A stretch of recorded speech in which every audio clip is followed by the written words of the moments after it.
યોમિક જણાવો કે આજે તો જોવા જઈએ તો માર્કેટમાં એટલું સારું મોમેન્ટમ નથી જોવા મળ્યું. સેન્સેક્સની એક્સપાયરી હતી પણ એટલું કંઈ ખાસ જોવા નથી મળ્યું મોમેન્ટમ. પણ હવે કયા સ્ટોક તમે 3 લઈને આવ્યા છો જે કાલના માટે આપણે ઇમ્પોર્ટન્ટલી ફોકસમાં રાખવા પડશે? બિલકુલ વિરલ, ગુડ આફ્ટરનૂન. તમે જો આજે માર્કેટમાં no doubt up and down બાદ બિલકુલ ફ્લેટ ક્લોઝિંગ થયું, પરંતુ સ્ટોક સ્પેસિફિક મોમેન્ટમ ત્યાં સારું એવું જોવા મળ્યું છે. તેમાંથી આપણે 3 સ્ટોક છે કે જેમાં એક સારું એવું કહેવાય ને કે મોમેન્ટમ અને બ્રેકઆઉટ આપણને જોવા મળ્યું છે. પહેલો સ્ટોક શું વાત કરવા માંગીએ છીએ, પહેલા પણ આપણે વાત કરી ત્યાં એ છે એક્મે સોલાર હોલ્ડિંગ. અહીંયા તમે જુઓ તો એક્મે સોલાર હોલ્ડિંગમાં બહુ સરસ તમે જુઓ ને તો ચાર્ટ સેટઅપ છે. પહેલાં તો આખું જે તમે એક વાઇલ્ડ સેટઅપ જો તમે નજર કરશો ને તો આપણને જોવા મળશે એક કપ એન્ડ હેન્ડલ પેટર્ન આપણને હતી, જે આપણે લેવલ વાત કરતા 315 320 રાઈટ.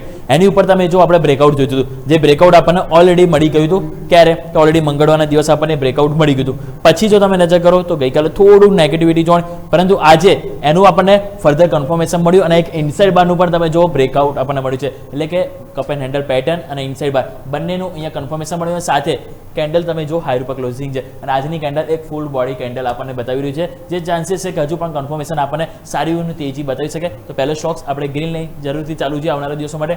સેકન્ડ સ્ટોક જો અહીંયાથી વાત કરવા માંગીશ તો એ છે વિજય ડાયગ્નોસ્ટિક. વિજય ડાયગ્નોસ્ટિકમાં પણ તમે જો બહુ સરસ મોમેન્ટમ આપણને જોવા મળ્યું છે.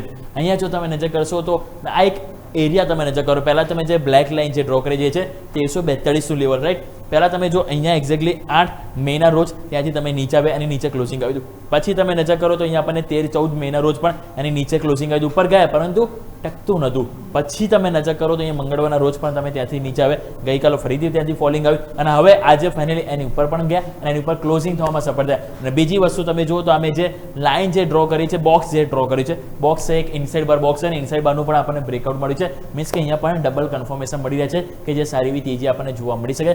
લાસ્ટ સ્ટોક્સ વાત કરવા માંગીશ તો એ છે અનંતરાજ. આપણને ખ્યાલ છે કે છેલ્લા કેટલાય દિવસથી બહુ જબરદસ્ત અહીંયા પરફોર્મન્સ જોવા મળ્યું છે. હવે અહીંયા તમે નજર કરો 3-4 કારણ છે. પહેલાં તમે જોશો તો એક પેટર્ન આજે મેં લાઇન જે ડ્રો કરી છે બ્લુ રાઈટ, એને જો તમે ખાસ કરીને ફોકસ કરશો તો એક આપણને એક ઇન્વર્ટર હેડ એન્ડ શોલ્ડર આપણને બની અને એનું બ્રેકઆઉટ આપણને મળ્યું છે. બીજી વસ્તુ આજની કેન્ડલ જોશો તો એક ફૂલ બોડી કેન્ડલ, એક બુલિશ એન્ગલ્ફિંગ કેન્ડલ બની છે. ત્રીજી વસ્તુ જો તો આપણે આજે મેં જે બ્લેક લાઇન જે ડ્રો કરી છે એ બ્લેક લાઇન એક મહત્વની રેઝિસ્ટન્સ ટ્રેન્ડ લાઇન હતી. જ્યારે પણ ત્યાં તમે જો આવો તો સ્ટોક્સ નીચે આવતો, ફરી તમે જો 3 વખત એટેમ્પ ત્યાં નીચે આવ્યો. પછી તમે નજર કરો તો એપ્રિલમાં આપણને મે મહિનામાં શરૂઆતમાં ત્યાંથી નીચે આવ્યા અને લાસ્ટ 2 દિવસ તમે જો મંગળવાર અને બુધવારે પણ ત્યાં તમે રિજેક્શન આવ્યું, પરંતુ આજે ફાઇનલી તમે એનું પણ ક્રોસ ઓવર જોવા મળ્યું અને 580 જે મહત્વનો જે એરિયા હતો એનું પણ આપણને બ્રેકઆઉટ મળ્યું, જે બતાવે છે કે કોન્ફિડન્સ અહીંયા હજુ આપણને જોવા મળી શકે. તો અહીંયા પણ સારી એવી એક્શન આપણને જોવા મળી શકે. તો 3 સ્ટોક્સ અનંતરાજ આપણે વાત કરી, વિજય ડાયગ્નોસ્ટિક અને એક્મે સોલાર હોલ્ડિંગ, ત્રણેયમાં ચાર્ટ સેટઅપ છે કે જે સારી એવું પોઝિટિવિટી સાઇન આપણને બતાવી રહ્યા છે.